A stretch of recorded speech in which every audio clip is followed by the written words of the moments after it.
Благодарение на институционалниот притисок вршен внатре во Советот на град Скопје од страна на нашиот советник Маријан Калевски, како и вон институционалниот притисок вршен со нашите јавни реакции и најважното ангажираноста на нашите сограѓани со испраќање мејлови до надлежните институции и давање поддршка за нашата иницијатива на социјалните мрежи, градоначалникот Орце Ѓорѓиевски најави дека оваа година на прославата огномет нема да има, велат од Зелен хуман град.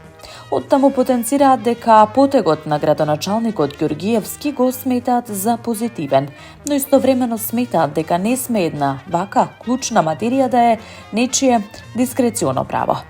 Денес овој градоначалник донел позитивна одлука, утре некој друг нема да донесе таква. Останува фактот дека огнометите и пиротехниката на хартија се дозволени со поседување лиценци и обезбедување стручни лица кои ќе ракуваат со неа.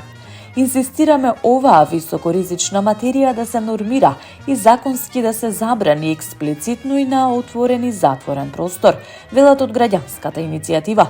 Оттаму подсетуваат на нивното барање што побрзо собранието да усвои законски измени и да забрани огномет и каква било пиротехника на затворено и отворено.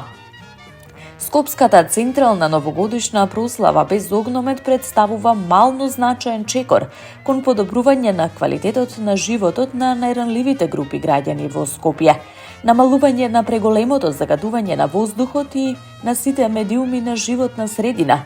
Се разбира етички чекор кон тоа безгласните жители на Скопје, животните, да не доживуваат енормен стрес и потенцијална смрт за 3 минути забава, велат од Зелен хуман град.